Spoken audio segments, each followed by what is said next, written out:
इन हालातों में हम सभी फ्यूचर को लेकर काफ़ी अनसर्टन फील कर रहे हैं। ये कहना गलत नहीं होगा कि किसी को भी नहीं पता कि आने वाले दिनों में क्या होने वाला है।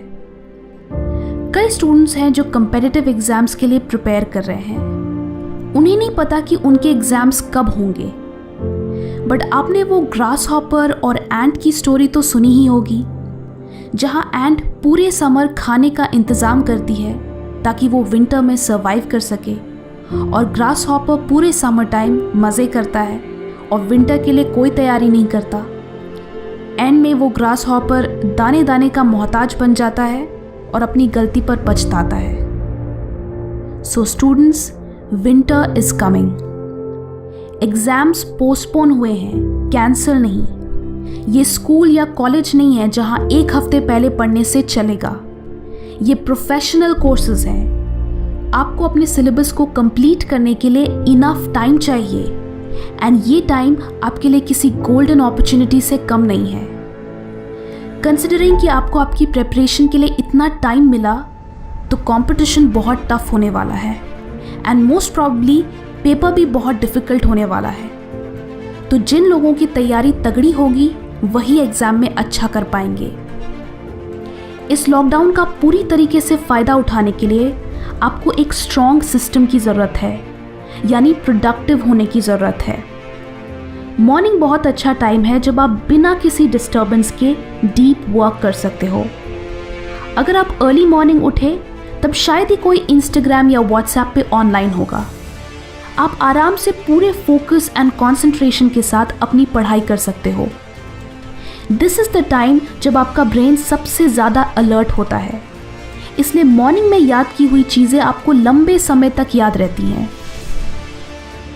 जब मैं अपने एग्ज़ाम्स के लिए पढ़ती थी तो मैं हमेशा सुबह उठकर अपने कैलेंडर में प्रीवियस डे की पढ़ी हुई चीज़ें मेंशन करती थी। इससे सुबह मुझे एक एक्स्ट्रा मोटिवेशन मिलता था कि आज भी मैं अपने सारे टास्क कंप्लीट करूंगी। मंथ के एंड तक मेरे कैलेंडर में मेरी पूरी प्रोग्रेस रिफ्लेक्ट होती थी, जिससे मैं 3 चीज़ें ट्रैक कर सकती थी। नंबर 1, मेरी प्रिपरेशन कितनी फास्ट या स्लो है। नंबर 2, कौन से सब्जेक्ट्स सबसे ज़्यादा टाइम ले रहे हैं। एंड नंबर 3, कि मैंने एक महीने में एग्जैक्टली कितना कुछ अकॉम्प्लिश किया। ऑफन हम एग्ज़ाम्स की तैयारी करते वक्त खुद को अप्रिशिएट करना भूल जाते हैं कि हमने कितना सारा पोर्शन कंप्लीट कर लिया, बिकॉज हम इस पे ज़्यादा फोकस करते हैं कि दूसरों ने कितना पढ़ लिया एंड हम अभी भी कितने पीछे हैं। बट अगर आप अपने प्रोग्रेस को ट्रैक करें, देन यू विल रियलाइज़ कि आप कितने कंसिस्टेंट हो, एंड वो आपको आगे भी और अच्छा करने के लिए मोटिवेट करेगा। जब भी आप अपनी पढ़ाई स्टार्ट करो, देन उस दिन के लिए कुछ टारगेट्स रखो कि आज मुझे ये टॉपिक्स कवर करने हैं। That will build some pressure, and अगर आप 100% नहीं तो उसका 70% या एटलीस्ट 50% भी फिनिश करोगे, जो फिर भी कुछ ना करने से तो बेटर ही होगा। एक और चीज़ जो आप यहाँ कर सकते हो कि आप अपने एवरीडे टारगेट्स अपने मॉम, डैड या ब्रदर, सिस्टर को अर्ली मॉर्निंग टेक्स्ट कर सकते हो। इससे 2 चीज़ें होंगी। नंबर 1, जब आप उनको अपना वर्ड दोगे कि आज के मेरे ये टास्क हैं, तो वो एक कमिटमेंट बन जाएगा, एंड फिर आप उसे फुलफिल करने के लिए एक सिंसियर एफर्ट दोगे। नंबर 2, ये इस बात का भी ट्रैक होगा कि जिस वक्त आपने वो मैसेज सेंड किया उसी वक्त से आपकी पढ़ाई शुरू हुई। So now you can also track कि आप एग्जैक्टली कितने बजे से पढ़ना शुरू कर रहे हो। जो स्टूडेंट्स सिर्फ हार्डवर्क करते हैं वो अक्सर पीछे रह जाते हैं, बिकॉज टॉपर बनने के लिए आपको स्मार्ट वर्क करना होता है। वी ऑल नो कि हमारे सिलेबस का एटलीस्ट कुछ पोर्शन ऐसा होता है जो एग्ज़ाम में बार बार पूछा जाता है।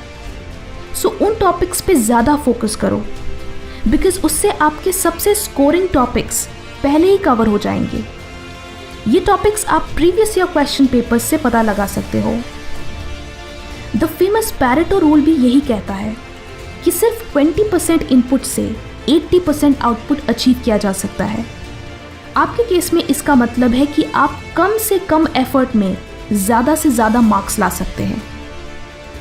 And last but not the least, आप इस टाइम को नोट्स बनाने के लिए यूटिलाइज कर सकते हो।